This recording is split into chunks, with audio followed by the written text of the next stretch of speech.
Setiap orang ada berbilion-bilion komponen DNA dalam badan kita, dan DNA inilah menjadi tunjang asas kepada kehidupan. Boleh makan laktos, ada yang tak boleh makan laktos, ada pula yang terlampau sensitif pada kopi, ada yang terlampau sensitif pada garam. DNA akan jadi satu pertikaian. Kaum ni datang daripada Malaysia ke bukan daripada Malaysia kan, everything, how much of interaction the gene ada. Maksudnya kalau risiko gene tu macam family history you ada risk of cancer, heart disease ada issue. Tapi bila you lihat kepada benda-benda dari segi perlu tak you makan omega 3? Perlu tak you makan lebih banyak ikan? Perlu. So that means you know that if you do not do this, nanti all the certain genes yang jahat ke, dia akan mula express, betul tak? In the long run memang akan if you focus on prevention, you will have a better outcome dari segi kesihatan. At the same time spending akan lebih rendah. You dah tahu, you dah detect dari awal dah apa yang mungkin jadi. You dah detect dari awal even penyakit-penyakit macam yang mungkin kalau pasangan ni berkahwin, ada anak, mungkin dah akan ada penyakit-penyakit macam ni. Jadi orang dah ready, kita dah buat informed decision daripada feel ni. Itu memang topik pancreatic cancer. Bersama saya Dr. Roland Victor. Satu benda yang and one of the worst stress can happen bila you makan tak sedap. Doktor, saya punya culture kena makan nasi. Zaman moden. That every second of your life you either earn or learn. Batu Medic Show. Okay everyone, selamat datang ke another lagi satu episode of Lesung Batu Medic Show bersama saya Dr. Roland. Dan jangan lupa like, subscribe di halaman Facebook, Instagram dan juga TikTok Lesung Batu Medic Show. So topik perbincangan hari ini dalam isu kesihatan ialah subjek yang saya suka tapi kurang pengetahuan dan masih terus belajar tentang topik genetics. So genetics, kalau kita selalu dengar, kita hanya akan fikirkan tentang DNA, mRNA, RNA dan sebagainya. So tapi topik ni ialah satu topik yang sangat-sangat halus dalam badan kita. Setiap orang ada berbilion-bilion komponen DNA dalam badan kita, dan DNA inilah menjadi tunjang asas kepada kehidupan, sama ada manusia ataupun hidupan lain. And dari segi pemakanan juga, pelbagai teknologi yang kita gunakan untuk memastikan makanan kita lebih selamat, berkhasiat dan sebagainya dengan bantuan teknologi DNA. So, bersama saya hari ini ialah Murni Mansor.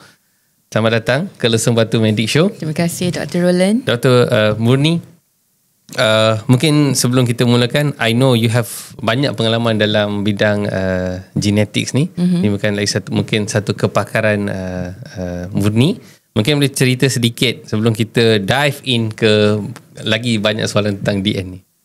Okay, jadi memang latar belakang pelajaran dalam bidang genetik lah. That was my first degree masa buat ijazah pertama. Lepas tu saya continue dalam bidang sarjana drug discovery and development yang juga ada komponen genetik. Dan kemudian dalam 10 tahun pertama dalam kerjaya, termasuklah dengan program sarjana semua tu, memang berasaskan penyelidikan dalam bidang genetik. Saya pernah buat penyelidikan dalam bidang neurogenetics, untuk tumbuh-tumbuhan pun. Itu sebenarnya yang asal lah masa lepas saya graduate for my first degree, memang untuk dalam agrogenetics basically. Then later on baru masuk bidang perubatan with the first kind of research is in brain research for genetics. Jadi lepas tu bila saya continue dalam industri, pertama sekali is dalam syarikat vaksin satu masa dahulu. Okay, lepas tu continue lagi untuk bioinformatics dan seterusnya teknologi teknologi perubatan yang melibatkan precision medicine, banyak komponen genetik dalam tu juga, genomics basically, dan aplikasi genomik dalam kesihatan. So itu background saya lah. And kalau nak cakap dari segi research, research terakhir adalah dalam bidang gene editing, di mana saya menyelidik fungsi gene yang membantu pergerakan sel, but cara kita nak selidik benda tu, kita buat editing untuk satu site yang spesifik pada gene tu untuk tahu apa impact dia lepas kita ambil keluar certain Gene parts tersebut. of the gene. Okay. Macam keluarkan spare part lah. Spare part tapi dia macam satu part je nak tengok apa jadi. Okay, faham. So I think I want to get the questions going on.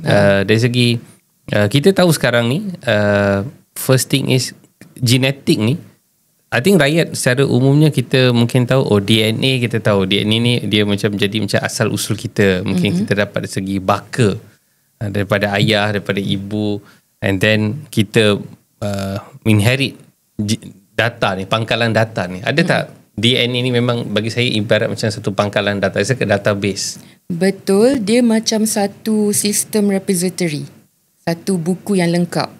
Kalau nak cakap lagi dari segi yang lagi senang, dia satu the whole library ataupun satu buku resepi untuk buat semua fungsi-fungsi yang membantu kehidupan atau support life basically. Untuk semua organisma hidup lah, bukan manusia je. Right? So, dalam the whole of this database atau pangkalan data ataupun buku ni, kita boleh ibaratkan DNA itu macam bahasa. So, komponen yang paling unit yang paling kecil tu memang the DNA itself lah, acid deoxyribonucleic, right? Ada 3 komponen dalam tu. Kumpulan phosphorus, and then ada gula ribosa yang terdiri pada 4 jenis, adenine, thymine, guanine, cytosine, and then your gula ribosa tu. Okay. So, macam mana semua maklumat ni disimpan? So, setiap base nitrogen yang ada 4 jenis tadi, dia berpasang-pasang. So, bila dia berpasangan, dia spesifik. Yang A, adenine, dia kena dengan thymine. C, cytosine, dia kena dengan guanine, right? So, bila dia bergabung macam tu, dia berpintal and then dia akan compress diri dia and jadi macam chapters ataupun server-server kecil untuk simpan semua maklumat ni sebagai kromosom, and the whole book kita panggil genome. Okay. So itu dia punya structure. Macam mana nak keluarkan maklumat tu untuk jadikan dia something yang kita boleh faham atau something yang boleh berfungsi. First, semua huruf-huruf tadi yang ada 4 base nitrogen tadi, kita perlukan 3 untuk jadikan satu suku kata. Okay. Yang kita panggil kodon. So bila kodon ni bergabung-gabung, dia jadi perkataan. So perkataan tu dia bagi satu maksud lah kan. Maksudnya kita dah boleh faham apa benda tu. Jadi all these perkataan sometimes dia satu, sometimes dia banyak-banyak untuk jadikan dia something else. Yang mana protein lah, amino acid. Yang later akan berlipat-lipat jadi protein yang berfungsi untuk jalankan apa-apa fungsi yang sepatutnya dalam badan. Dalam badan. So balik pada genom ni, yang saya tahu like, macam untuk manusia kita dah buat macam the Human Genome Project. Tapi bila which year was it? 2003 bila dia lengkap habis complete. Berapa lama mereka ambil untuk buat? Dalam 10 tahun, 1 dekad juga. Okay. So bila mereka dapat, so I felt that lepas mereka dah complete Human Genome Project ni, baru kita faham that okay, apa kodon-kodon and all the functions of protein yang dalam badan manusia buat. Ada tak mereka tengah buat juga lagi this kind of genome project for plants, animals? Sebenarnya dia mula dengan organisma yang lagi kecil. Okay. Kita start buat jujukan DNA tu on microbes, on yeast, sebab lagi singkat, dia punya database tu kecil sikit. Okay. Maksudnya size data tu kecil. Human, imagine kita ada 3 billion base nitrogen tu, like 3 billion bases tu. So itu satu line. Tapi kalau ada both dah jadi 6 billion kan. So that's a lot. Okay, besar faham. And I tak ingat fakta yang sebenarnya, tapi kalau kita tarik, buka semua lingkaran tu, sambung-sambung boleh ke bulan dan datang balik ke sini. Berapa kali? I have to check. Saya tak pasti jarak ni. Okay. Tapi yang penting masa dia start nak huraikan ataupun nak keluarkan, nak jujukkan semua DNA ni, belum wujud lagi teknologi macam sekarang. Jadi dah difahami pun daripada awal yang okay, macam mana struktur DNA tu, macam mana gene tu beroperasi, macam mana kita nak faham tentang ekspresi genetik. Maksudnya apa yang diperlukan untuk gene tu diekspreskan untuk jadi protein. Apa yang benda-benda ni kita faham, tapi jujukan penuh tu kita belum tahu lagi until 2003. And selepas tu bila maklumat-maklumat tu dah dihuraikan, size dia sangat besar, about 200 gigabytes for one human cell for example, kan, yang lengkap genom dia. Jadi you can imagine untuk tahun tu, waktu tu ada teknologi tu belum lagi sampai tahap yang kita terus tahu apa benda tu. Kita dah tahu dah apa dalam database, gene ni untuk apa, gene ni untuk apa fungsi this part of the gene for example. At that point maklumat belum cukup, and maklumat ni masih lagi dikumpul sampai sekarang, and bukan saja untuk manusia tapi untuk organism-organism lain as well. And sebenarnya maklumat untuk tumbuhan dah lagi awal diketahui compared to human lah. I see. Yeah. So the work has been going on for a very long time. Dia sebenarnya gabungan dua teknologi.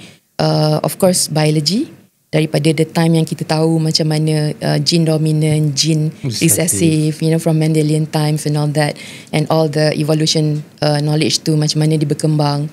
And at the same time bioinformatics ataupun di computational side of thing, yang ada program-program contohnya algorithm untuk jujukan, macam mana komputer teknologi berkembang.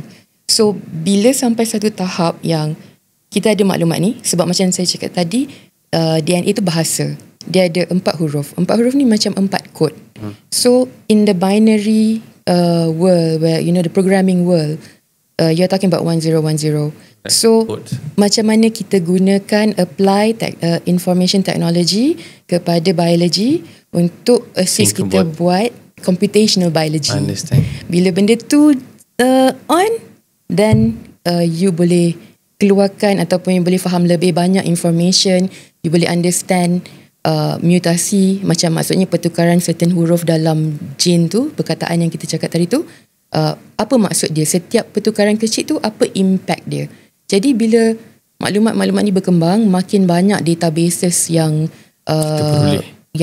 dah di-establish by just having this information, then we are able to know dengan lebih lengkap lagi lah apa impact setiap pertukaran atau setiap variasi genetik yang ada dalam tubuh badan.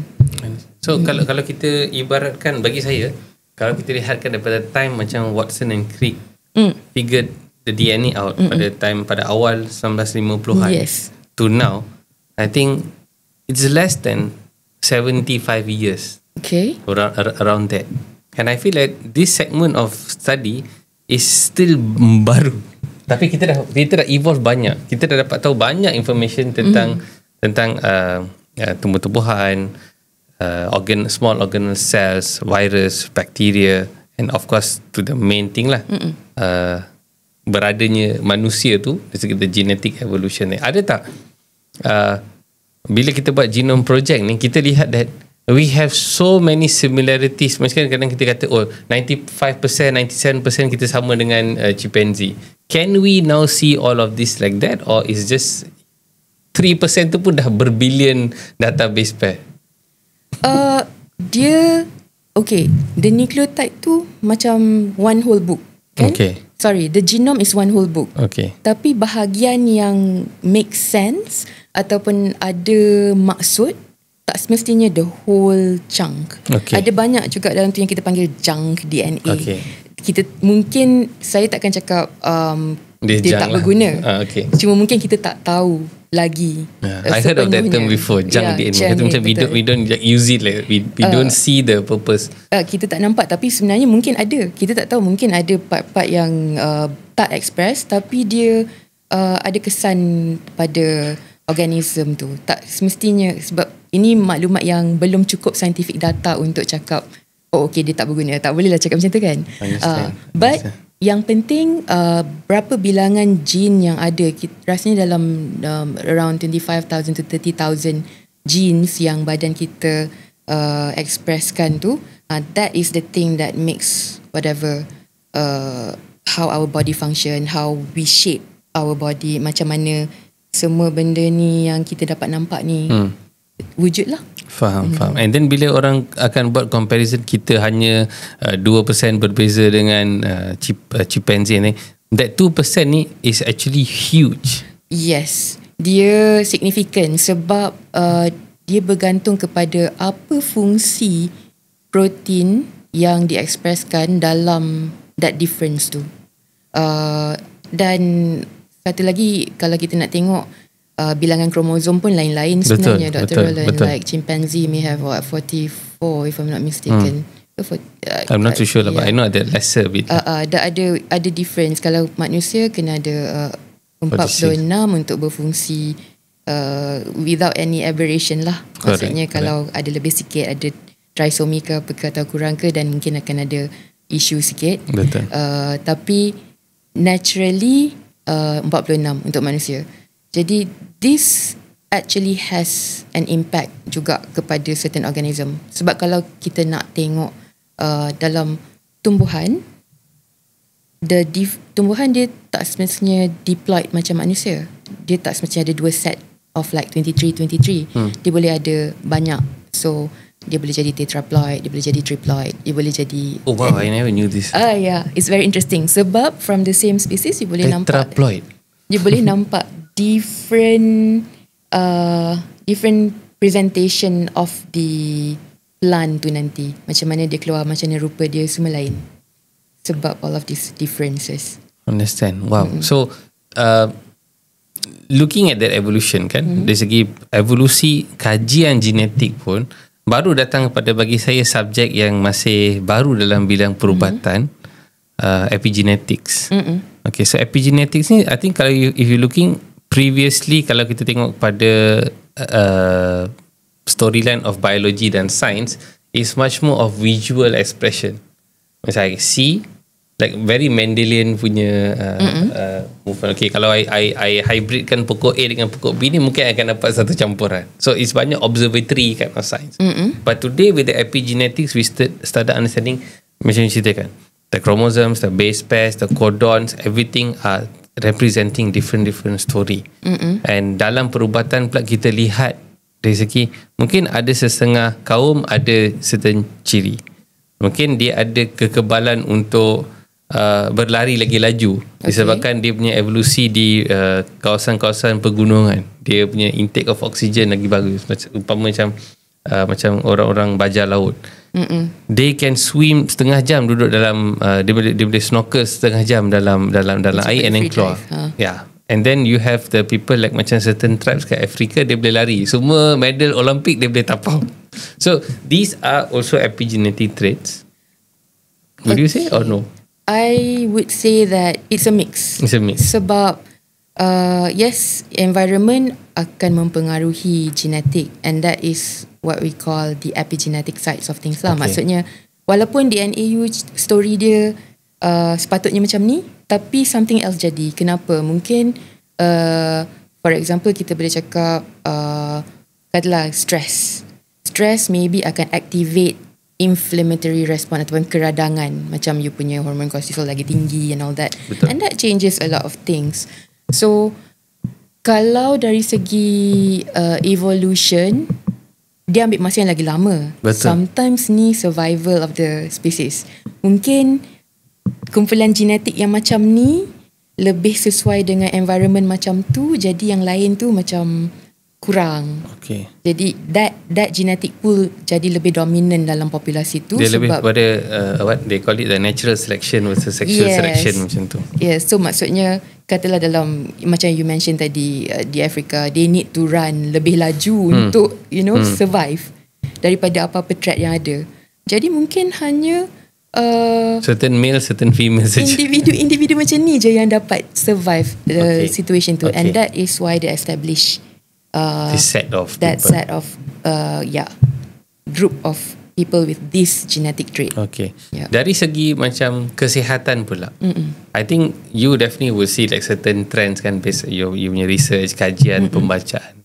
I mean, what are we seeing now? Apa yang banyak information dari segi drug, dari segi food, dari segi kedudukan geografi, are we now learning more ataupun macam semua benda pun boleh pukul rata je? Oh, definitely we are learning more sebab there are so many research, ada banyak penyelidikan yang dah dapat pinpoint setiap trait, setiap mutation, apa maksud dia. Jadi from that, you bagi contoh lah macam individu yang ada trait macam yang single trait macam thalassemia for example, you boleh tahu dari awal macam apa risiko untuk dapat penyakit ni sebab dia single gene for example kan, ataupun sickle cell macam tu. For yang macam multiple gene yang dia bukan based on satu perkataan je tapi ada banyak-banyak perkataan together, pun ada maklumat-maklumat yang dah spesifik untuk this kind of condition. Dan selain daripada itu, ada juga mutation yang lebih sesuai dengan certain type of drugs compared to mutation lain. Okay. Maksudnya let's say satu perkataan dalam your huruf-huruf genetik tadi berubah, dia still lagi jadi normal, boleh jadi normal juga, tapi mungkin tolerance dia kepada sejenis ubat-ubat tertentu tu kurang, ataupun mungkin dia lebih sesuai dengan ubat A daripada ubat B. So ada banyak application for this in cancer treatment for example, yang mana patient tu lebih sesuai pakai ubat ni berdasarkan dia punya mutation of the tumor for example lah kan. Jadi lagi mudah lah untuk medical practitioner untuk prescribe treatment yang sepatutnya. Cuba maksudnya kalau katakan oncologist, kalau mereka dah ambil sampel tisu darah tu, they can run the traits, the genome, the gene sequencing, and then see okay which zone to attack internally bila dia in vitro, ataupun which drug will work best. Yes, which drug will work best for this patient, or which drug this patient should be using compared to drug lain. Even contoh macam paracetamol pun sebenarnya 50% of the population mungkin tak jalan ubat tu. Jadi why do you want to prescribe that to your patient kan?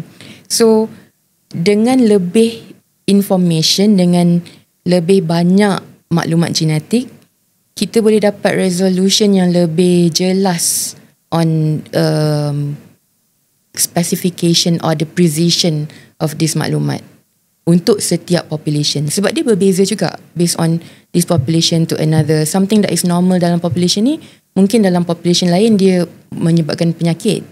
Faham. So balik to the current situation di mana macam sebagai doktor perubatan, we as a clinician, kita tengok patients, and now there are so many new epigenetic products that kita pun gunakan dalam klinik.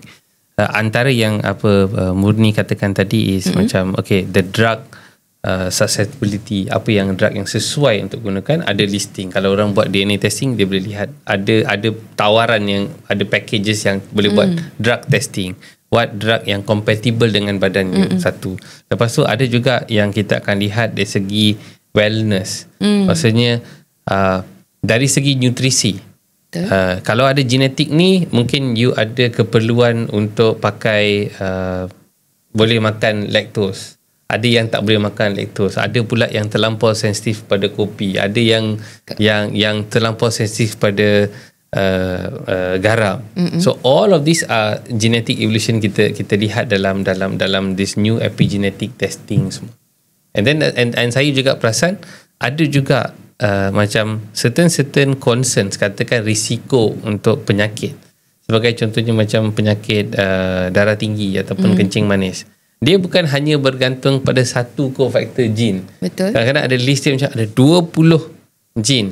Mungkin you ada 5 bagus, 4 dalam kategori sederhana, and then another 3 yang dia kata high risk. So mungkin nanti dia akan bagi macam risk score you daripada 10 tu 4 daripada 10 you have this tendency because you ada gene ni. And ramai yang mungkin also to express kepada di luar sana, katakan sometimes kita pergi kat klinik kesihatan ke, terus you ada masalah darah tinggi, kencing manis, lepas tu dia tadi I ni hidup sihat ni, dia kata ni sebab keturunan. You know that statement, ni sebab keturunan, ayah you ada, ibu you ada kencing manis, confirm you dapat. So but for me, yes, genetics ada satu role yang sangat-sangat penting, tapi ada juga faktor the expression of the gene disebabkan apa yang you buat. Maksudnya kalau risiko gene tu macam family history you ada risk of cancer, heart disease ada issue. Tapi bila you lihat kepada benda-benda dari segi perlu tak you makan omega 3? Perlu tak you makan lebih banyak ikan? Perlu. So that means that if you do not do this, nanti all the certain genes yang jahat ke, dia akan mula express. Betul tak? Betul. So yang penting kat sini, yes, maklumat genetik you penting. Yes, ada keperluan dia. Betul juga, maklumat-maklumat ni kita dah kumpulkan dalam pengkalan data, dah ada bukti-bukti evidence based kan. And betul ada scoring dia, macam Dr. Roland cakap tadi, ada more than one cofactor kan. Yang penting juga dekat situ is pengkalan data yang sesuai untuk populasi individu tu. Sebab this score berubah mengikut population kita. Kita call it like polygenic risk score. Okay. So kena pastikan yang pengkalan data yang digunakan tu sesuai dengan individu yang doktor macam treat lah macam tu. Satu lagi, of course DNA is not really full fate. Dia kebarangkalian. Maksudnya kebarangkalian benda ni berlaku untuk you is this much. This is the risk, probability of that risk. Tapi you can do something untuk ubah situasi tu. For example, katalah you pakai Waze kan. Lepas tu you macam nak datang sini, okay, this is the time. Tapi kalau ni ETA dia. Tapi kalau saya tukar route, maybe ETA lain. Betul. So benda tu macam tu juga. That's why we need to know the factor of yang mempengaruhi dari segi environment, in the point of like macam datang sini, okay, sini kalau ikut jalan ni traffic jam lebih, ikut jalan ni traffic jam kurang kan. So it will impact pukul berapa saya sampai sini. Betul. Jadi sama juga macam DNA tu, dia cakap your probability, yes betul, you ada gene-gene yang boleh menyebabkan you dapat diabetes for example, or gene yang risk cancer you tinggi sebab you ada keturunan macam ni. Jadi apa yang you boleh buat, sama ada dari segi pertukaran gaya hidup ataupun what can you take, macam omega 3 if you need more to reduce keradangan ataupun untuk kontrol dari awal, untuk optimizekan kesihatan you tu, apa yang you boleh buat. That is the way that this information DNA ni penting, sebab kita boleh buat sesuatu. Tapi penting juga, another part is kena ada penglibatan pakar perubatan, penglibatan kaunselor genetik yang faham macam mana nak gunakan maklumat-maklumat ni. Sebab it's very easy for this kind of information boleh disalahguna ataupun you boleh jadi discriminated. And this is another part juga Dr. Roland, sebab banyak juga negara-negara yang dah buat certain kind of undang-undang atau regulation untuk pastikan orang yang buat ujian ni dia selamat dari segi ada etika, dari segi standard, dari segi dasar, mana-mana macam tu lah. Apa yang Puan Muni katakan in terms of like dasar and legislation, I mean Malaysia mungkin tak ada this. This is very very new. Yes. I'm seeing the problem akan datang nanti, ada tak macam insurance akan gunakan and say like, your DNA blood report ni show you ada risk untuk hypertension, cardiovascular health, so your premium is going to be this much because of the gene, the risk lah. Just like how a blood test yang you akan gunakan, yang kita gunakan sebagai standard, and say that okay, kalau you buat stress test, you buat, now we are using this denominator. What's real, what's happening at this moment. But once bila DNA testing is more affordable, it's cost cheap, and maybe the speed of how they process all this information lagi laju, so benda ni akan jadi macam another key component for them. Betul. Dah dengan faktor of high cost of healthcare and everything, this is something that if I was an insurance company, I would consider, hey, you know what, this is going to be the future. We're gonna get people to be on board because it will put people on some more form of accountability. We have better actuarian punya data untuk buat risk probability, untuk calculate the risk. Sebagai satu contoh yang simple je. Saya sebagai seorang physician, and bila I started learning on certain genes, sebagai macam the 5-MTHFR gene, then I perasan ramai wanita kat Malaysia, mereka dibekalkan dengan folic acid. Okay, but little that they know, not everyone boleh benefit daripada ambil folic acid tu. They needed to use a methylfolate to help them. Tapi dalam situation kat Malaysia, there is no methylfolate on the pharmaceutical rack. Sebab this is so new to us, because mungkin dalam the discussion in the main frame of big organizations macam ministry and everything, benda ni belum lagi belum jadi be something that is lighted up like, you know what, as much as we give, if we run the folic acid test, folic acid tak naik level blood test, we switch saja 2-3 bulan folic acid tu naik. So and then I started seeing physically juga patient yang did DNA testing. When I look at certain gene, your gene is down, go online, go and buy it, and we'll recheck after 3 months. And then it works. Interesting. So this is where I think the empowering akan berlaku. Yes. We see hari ni ada banyak produk berasaskan genetic screening ni di pasar. Ada yang boleh beli secara online, ada physician macam kami pun ada sediakan, dan kebanyakan produk ni daripada pasaran luar. So kita tak tahu, again you say dia macam pangkalan data ni dia keluar. One more thing. And then another thing that very interesting, and you mentioned that not everybody is having the same database set. Maksudnya dia based on population. Impact gene tu boleh berubah mengikut population tu. Jadi coming back to what you mentioned pasal diskriminasi insurance, orang takut macam kita reveal something, insurance akan discriminate, tak nak cover ke apa ke kan. For negara macam our neighbour Singapore, dia dah implement moratorium on syarikat insurance. Maksudnya syarikat insurance tak boleh gunakan maklumat genetik untuk discriminate.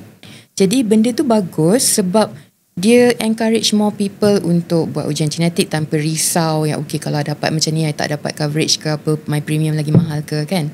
And then second, it also akan encourage dia akan encourage like all the research semua tu dah tak ada bias lah. Dia tak akan cuba cover anything. It will encourage research yang lebih telus in that sense, yang kita akan dapat maklumat lebih bagus kan. Lagi satu, pasal dah banyak negara yang ada implement this kind of moratorium juga, not necessarily macam Singapore specific on the insurance kan, sebab dia basically kita nak hentikan maklumat genetik disalahgunakan ataupun digunakan untuk discriminate, sehingga kita ada satu piawaian ataupun dasar yang betul-betul kukuh untuk make sure yang maklumat ni digunakan secara beretika dan selamat untuk pengguna-pengguna semua, untuk kita semua lah. Itu yang kita harapkan lah. Itu yang diharapkan. But in the reality of the world, when she was thinking about it, I was just thinking in my head, oh my god, biological war. Because if a country knows another genetic population punya weakness, yes, they can manipulate that in a warfare already. Betul. That's like really dangerous. Itu sebab you can see that dalam pengalaman kerja saya lah kan, kebanyakan negara memang implement maklumat genetik tak boleh keluar daripada border. Maksudnya, and memang sepatutnya maklumat genetik tu memang sangat penting, Dr. Roland. Dia macam kita punya password tapi kita tak boleh ubah, you know. Like, so if somebody else ada maklumat tu, macam-macam dia boleh buat. Manipulate, betul.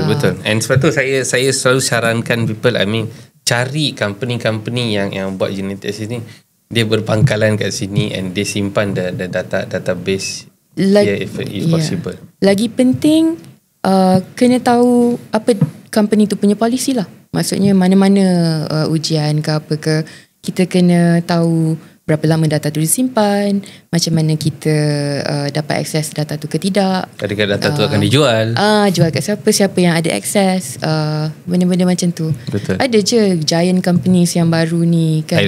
I pun dengar yang they bought over the whole the data bank macam tu. Tu satu lagi kalau kena hack macam one of the biggest company international company yang baru-baru ni memang jatuh because of that situation where maklumat dia leaked out. So it is a serious matter lah dari segi maklumat genetik ni, sebab dia maklumat yang peribadi, maklumat yang penting, is healthcare information kan. So that is one thing yang kita kena consider bila implement genetik, basically maklumat genetik dalam perubatan atau dalam apa-apa pun. Correct. Okay, balik pada I think a bit more myopic looking into Malaysia. Okay. Okay, ada tak Malaysia ni, kita ni ada pangkalan data DNA kita tersendiri untuk tengok pada populasi kita yang betul-betul majmuk ni? Okay, ni interesting. Sebab effort tu sebenarnya dah start lama, tapi mungkin dipegang macam secara bukan semuanya ada dalam satu bumbung yang sama. Jadi ada research dekat belah Borneo yang dah simpan sikit maklumat ni untuk tribe-tribe tertentu. Ada juga effort daripada 10 tahun lepas, dalam 2010, 2011 dah start buat dah some of these jujukan DNA and everything.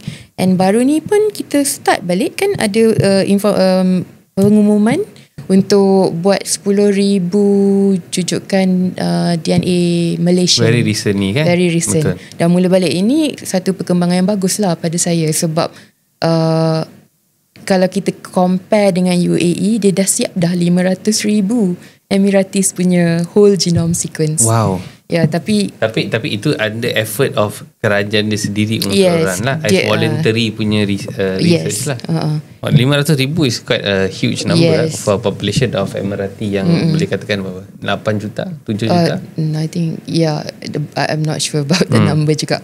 But that means kalau Malaysia, mungkin dari segi one of the challenges lah is of course funding kan, sebab bukan murah nak buat benda macam ni. Tapi memang perkembangan yang bagus lah bila kerajaan put in the investment untuk kumpul atau dapatkan semua maklumat-maklumat ni.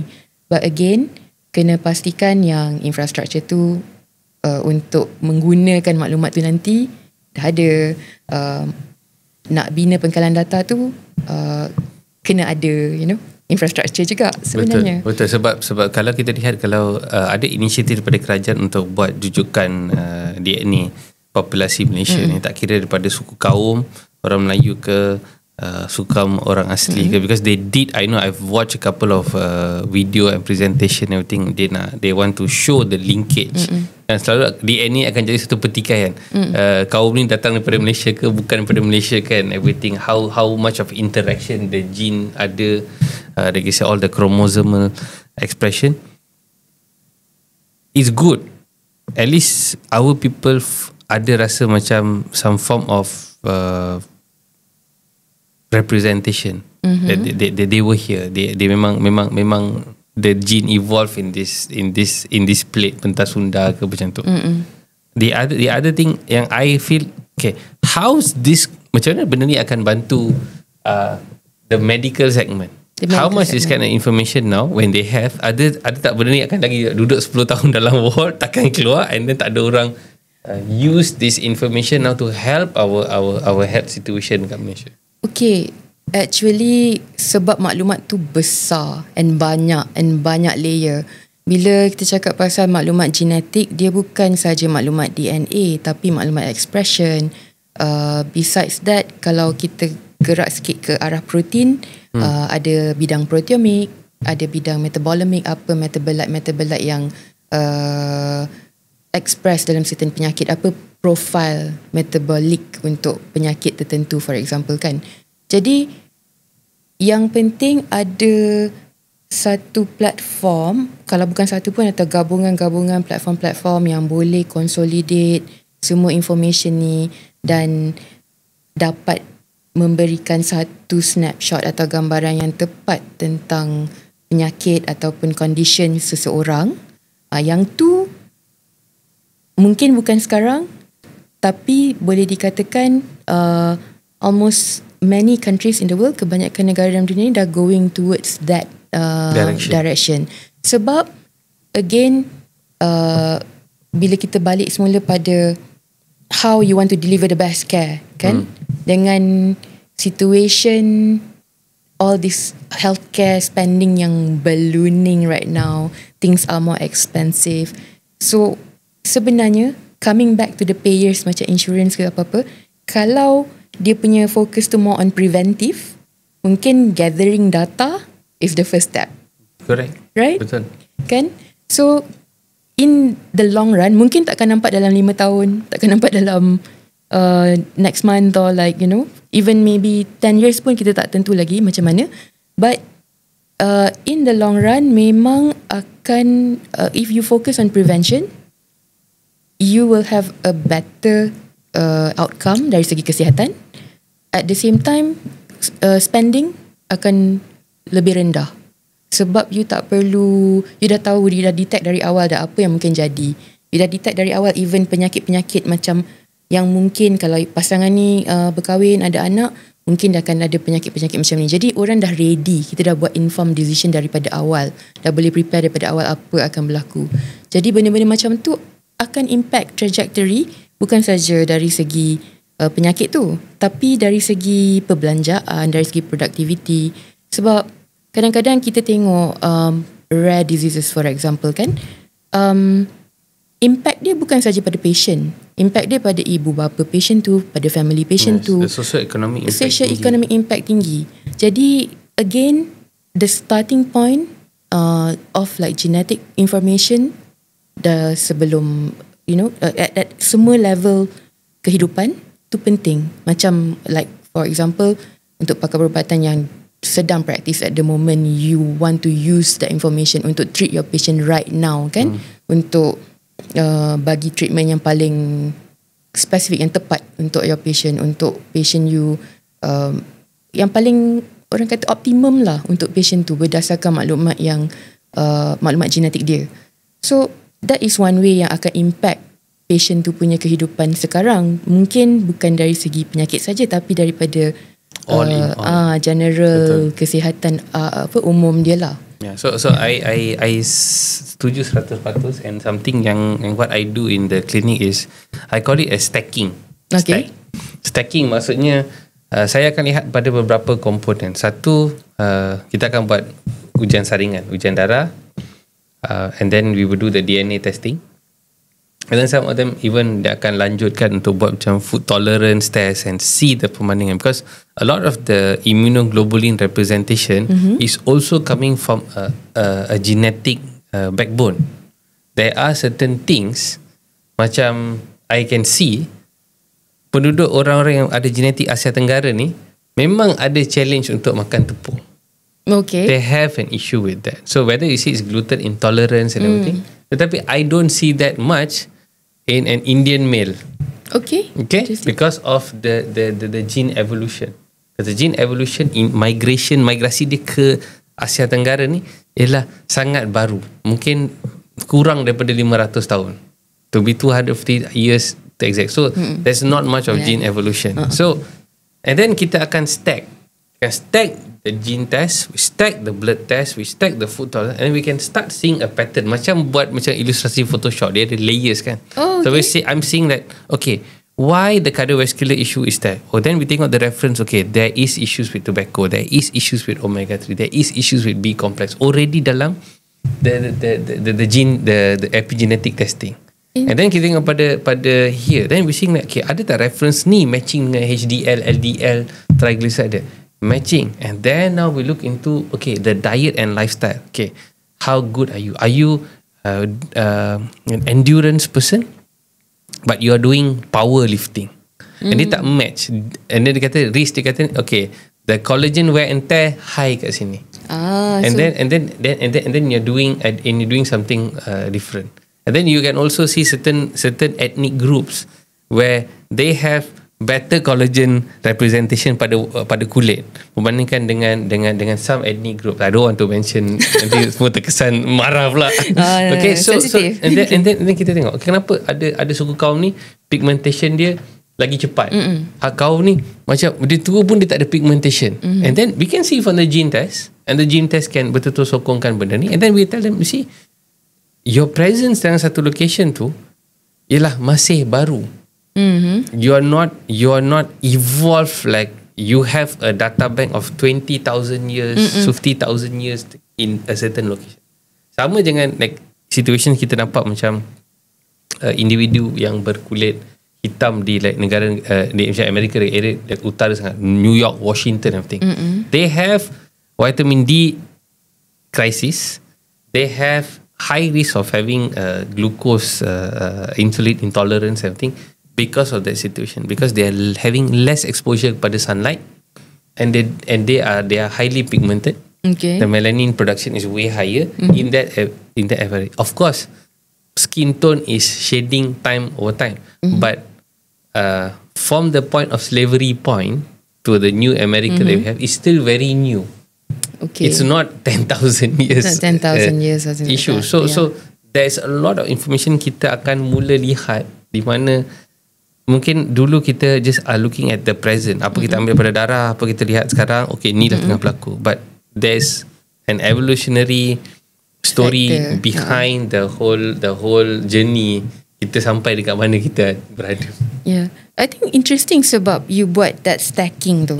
Sebab that means you are not just looking, bukan hanya tengok satu faktor je macam genetik saja, tapi tengok benda-benda lain. Dia punya aktiviti, dia punya gen darah. Correct. So itu actually memang the whole concept. It's a whole concept lah. So you were looking at satu the genetic position, and then the next thing is the phenotypical expression. So the phenotypical expression is environment. Maksudnya kat mana you are, what kind of geographical position you are, and what kind of activity you're doing. And of course the other things, all the stresses kan, the stresses pun manipulate kan. So these two akan soon or later it will be like a pelengkap towards us seeing wellness and how wellness is going to be. Yeah, maksudnya you dapat the whole big picture. Tapi again, you doing it manually senang tak, Dr. Roland? Susah lah. Sebab tu I think like whatever you all are journeying, you are using like big data, AI and everything. So how is we had the computer revolution, yang bila kita boleh gunakan all of that to sequence. Now we have all this huge data. How is AI and everything helping genetic studies? What like you are doing in your career sekarang? Macam mana, apa yang buat tu? For now, saya tak affiliated dengan mana-mana company, but I'm running my own projects lah. But when we talk about penggunaan AI ataupun penggunaan machine learning dalam maklumat kesihatan, genetik ataupun apa-apa maklumat lain, you actually will be able to see something very interesting. Termasuk maklumat insurance tahu sebenarnya. Sebab benda-benda ni semua boleh bagi a cohesive information for satu individual ataupun satu populasi punya risk factors or benefits. So how it's being done, and to be it's very interesting. Sebenarnya dah ada juga macam consortium within our own country juga yang tengah cuba untuk buat this kind of precision and personalised medicine effort yang besar macam ni lah. Cuma it's not going to be very easy sebab dia ada banyak komponen kena come together. Komponen pertama of course data apa? Genetik. Data, dalam data genetik tu maksudnya kita akan cakap pasal data sistem biologi yang lain, not just genetic but clinical data yang daripada klinik, biochemical data daripada all the blood tests and everything. And then you want to talk about literature, apa yang orang sebelum ni dah tahu, apa literature baru yang masuk, you know, like literature data. And then macam mana you nak align all these multiple data points. That is when you need algorithm yang tepat untuk make sure that data-data dari IoT, data-data daripada klinik, data-data daripada lab, data-data daripada environment come together, crawled using specific algorithm untuk dapatkan satu information yang kita boleh apply terus. For example, kalau ambil daripada research yang dah digunakan macam secara international kan, dia boleh gunakan data breast cancer for example. Okay. And then dia tahu dah boleh locate because ada epidemiological data tu, dia dah tahu okay location kat sini macam ada banyak. Kenapa? And then maybe they want to see into further from there, dia boleh tahu macam okay kalau ada sensor teknologi yang boleh tahu apa condition kat situ ke, is it is it the environment, air quality, ada radiation ke apa ke, so what is causing this to be.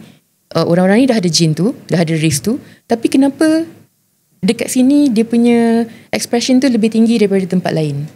Then that kind of thing can really impact public health lah, I would say. And also specific treatment untuk patient-patient macam tu. Jadi challenge dia again infrastructure, challenge dia and cost. Yeah. So apa Puan Muni akan lihat where is this going to go? Is a lot of people akan mula buat gene testing as bagi banyak awareness ada, ramai orang akan step in to do, they want to know what's their body is made of, their story. Yeah, I think orang akan ada curiosity tu. Tapi akan also ada sedikit anxiety. Dua benda. Satu pasal data, satu lagi tentang risk tu sendiri. Kalau dia tahu, kadang-kadang orang tak nak tahu. Orang tak nak tahu bad news for example. But in terms of the part where orang dah macam masyarakat lagi ada kesedaran tentang data, tentang privacy, rights to the data, that is something yang memang kena address lah. Jadi something yang and also penggunaan data tu memang kena secara beretika and kena ada standard yang take care of the patient ataupun menjaga keselamatan patient tu. That's why penglibatan pakar perubatan, kaunselor genetik dalam this whole test akan bagi lebih confidence for people to actually adopt the test. Dia mungkin akan ada satu part where it will be very trendy. Betul tak Dr. Roland? I think it's already becoming trendy, especially macam ancestry semua. Dia jadi dah mula trendy. Tapi like example like ramai orang akan bila buat genetic test kan, dia tengok ancestry datang, rupanya ibu saya datang daripada bahagian macam Indo-China. So dia masih tak macam super zoom sebab pangkalan data kat kita ni masih tak complete. And then dia nampak ayah dia datang memang datang from this zone of population. So kalau trendy tu akan berlaku bila I think the pangkalan database tempatan ni ada a huge communication with like a mainframe data bank globally where there's continuous sharing and ada continuous evolution of information where it becomes more narrow. Bila jadi narrow tu jadi macam I know this is they were from this clan or this creed. Actually dah ada juga macam ancestry or genealogy websites or platform yang actually boleh trace you punya specific cousins ke ataupun ada kan. Betul. Tapi yang tu mungkin risiko, sensitivity semua tu agak tinggi dan mungkin tak semua syarikat akan nak go into that matter lah kan. At the same time sebenarnya perlu ada lebih banyak information, perlu ada lebih banyak research, and dia sebenarnya itu satu kepentingan kenapa kita kena ada lebih banyak data, sebab then kita akan nampak dengan lebih jelas kaitan ataupun relationship daripada ancestry punya information dengan kesihatan. Maksudnya apa risiko untuk orang yang ada this kind of ancestry untuk jenis-jenis penyakit macam ni. Betul. That is how akan bagi lebih value lah, nilai pada ancestry punya test berbanding dengan, because ini pendapat peribadi saya, macam kalau kita nak tahu kita punya keturunan semua, yes, well and good, bagus, tapi selain daripada just becoming a trend and macam something fun to put on social media or something, kita kena think further on when we do something like that, when we invest on something like that, apa ni impact pada kesihatan, ada tak nilai on how we want to use this information untuk impact kita punya wellness and health. Sebab in our kita look at it in a big picture, right? Kalau benda-benda macam ni, orang akan cakap, is it essential untuk saya tahu benda ni? Is it essential that I ambil benda ni, I buat benda ni untuk my current situation sekarang, dengan keadaan tak menentu, kita nak invest on something like this, kenapa kita kena invest on something like this? Diorang akan tanya benda macam tu kan, untuk orang yang more maybe cost conscious, for example. So value yang ujian genetik tu bagi pada saya quite important lah, and that is what is going to drive people untuk, okay, this is something needed. And of course kesedaran dari legislators, daripada policy makers, that benda ni penting untuk jangka panjang, that then akan ada polisi tertentu, akan ada standard tertentu yang boleh drive lebih banyak orang untuk be more confident into taking genetic test. And I feel another one more thing is always the cost and price point lah. Lagi banyak orang ada awareness. So I think 5 tahun lepas pun dah ada dah people were doing genetic testing, tapi tak sebesar skala ni sekarang ni. And the cost that mungkin is almost like 70% cheaper daripada dulu. Masa dulu hanya macam betul orang golongan elit je boleh buat. Now it's becoming affordable, but yet at the same time I think ada conscious juga macam mana, adakah data tu berada di sini, ada data tu keluar daripada Malaysia pergi ke negara-negara serantau, because they have bigger data centers to process, and then what kind of information you dapat, adakah pangkalan data tu pivoting kepada negara tu. And then you are like sometimes very far away punya like rare gene going into that data pool, because dia mungkin dia buat testing untuk populasi tempatan dia, tapi you masuk macam you kacau the view of the what algorithms that they want for that population, and then you getting that. Tapi saya rasa macam benda macam tu kita still boleh separate out, kita boleh filter, sebab data tu ada banyak macam cabang dia punya parameters. Dia akan bagi tahu you daripada mana, you gender you apa, semua kan. Jadi kita boleh filter data tu ikut macam mana kita nak, ataupun filter data tu based on orang yang nak dapatkan yang score ataupun maklumat tertentu tu, dia akan filter data-data tu based on gender. Okay, nak tengok lelaki je, umur berapa, dari mana. So yang tu tak apa. Cumanya bila apply kepada individu tu, kena make sure yang pengkalan data yang digunakan untuk individu tu is yang sesuai dengan dia. Itu je beza dia. I got one last question, satu soalan terakhir. Yang ni berkenaan tentang bila orang buat ancestry kan, antara lelaki dengan wanita. So lelaki ni biasanya dia akan dapat lihat keturunan sebelah ayah dia dan juga keturunan sebelah ibu dia. Tapi kalau wanita, they only can see keturunan sebelah ibu dia. So ada pension, kenapa doktor? Belah ayah saya tak tahu. So maybe you can explain. I know the answer, but I want your explanation. Kenapa dia ada? Kenapa we cannot see the male Y yang donated tu? We cannot see that gene. Because it's very simple. Kita perempuan dengan lelaki ada that chromosome X and Y, right? So satu from the dad, satu from the mom. So bila dia dapat X dengan X, dia jadi perempuan. Bila dia dapat X dengan Y, dia jadi lelaki. So that Y memang datang daripada father sahaja. And kita tak dapat that Y chromosome dalam golongan wanita.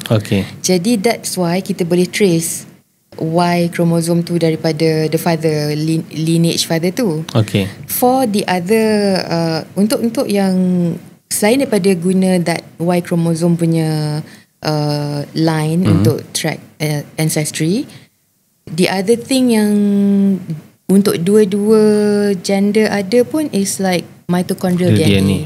And mitochondrial DNA ni datang dia daripada ovum. So the telur of the mother tu kan. So mainly daripada situ. Ada juga yang datang daripada the father, sikit at the neck of the sperm macam tu, but it's not dominant. So most of the mitochondrial DNA is inherited daripada belah ibu. Jadi that's why daripada both male and female kita boleh detect that mitochondrial DNA tu. So kalau when they do the mitochondrial DNA analysis, they cannot separate the other X yang datang daripada father. Mitochondria is not part of sorry, I mean the mitochondrial DNA I faham. I think I didn't rephrase this thing. So in the nucleus of a female yang akan ada 2X. Betul? Okay, lepas tu dalam mitochondria female tu ada X chromosome. Betul. Okay, so if they find this X chromosome dalam mitochondria, and can they pair that mitochondria with the 2 X's? Okay, dia boleh. Kompleks tu soalan ni. Saya faham. Maksudnya Dr. Len tanya, boleh tak kalau dalam double X tu kita tahu mana father, mana mother? Yeah. It takes a bit more deeper, research than that. Sebab kalau you boleh pairkan, kalau you boleh compare dengan your father tu, mungkinlah you boleh dapat mana DNA yang similar. Tapi if you're just looking at one individual, you tak boleh nak bezakan, you tak boleh, it's not, you tak boleh nak separate out between these two chromosome.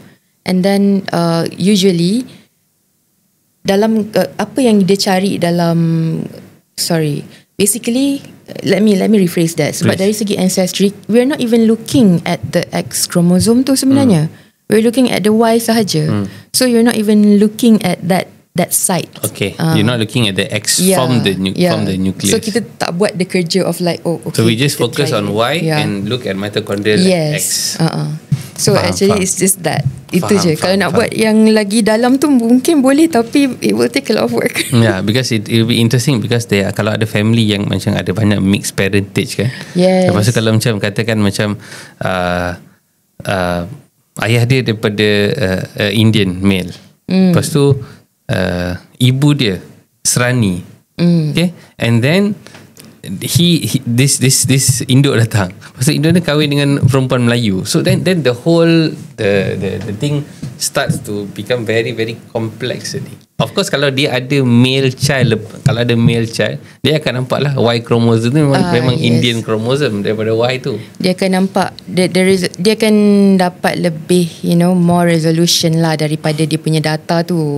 Tapi again, kalau in the future maybe if there is more information on apa gene yang dekat yang memang ada dekat that X chromosome yang bukan autosomal tu, yang just the sex chromosome itself, then mungkin kita akan dapat lebih banyak maklumat lah tentang benda-benda ni.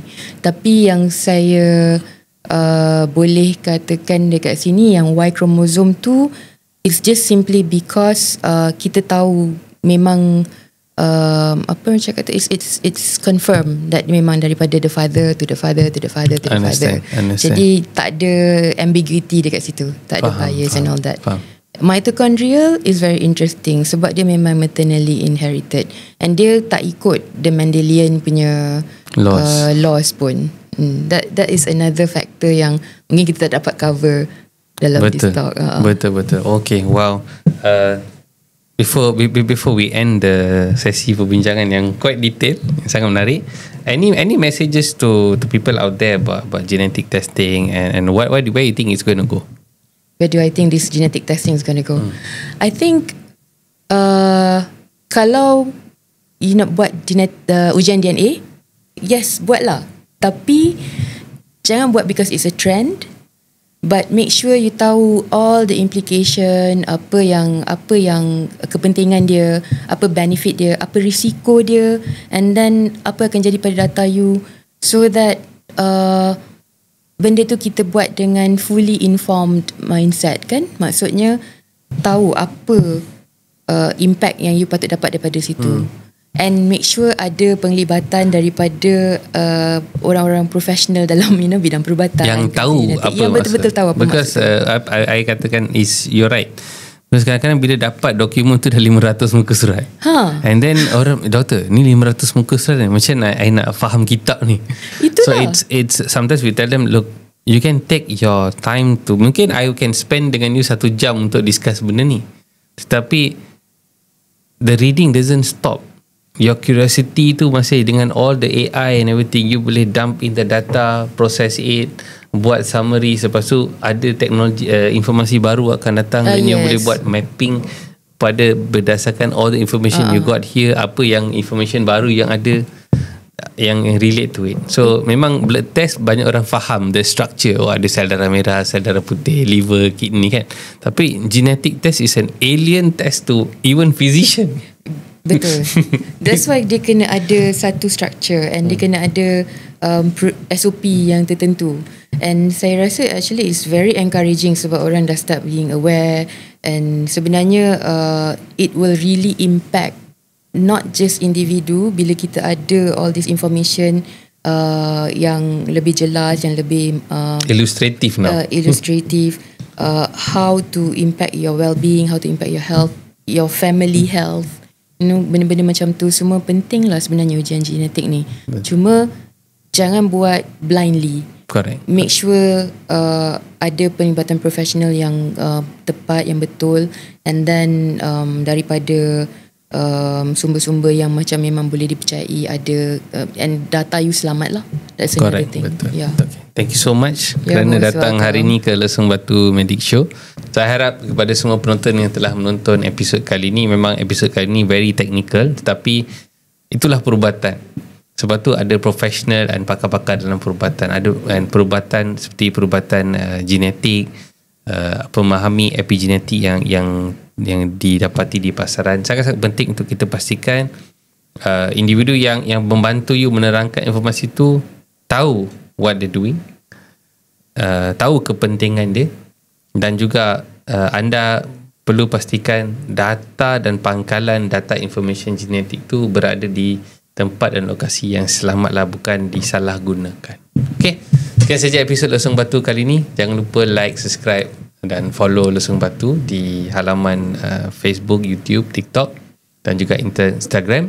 Selagi cut sehingga kita berjumpa di episod yang akan datang, kita lesung kau-kau.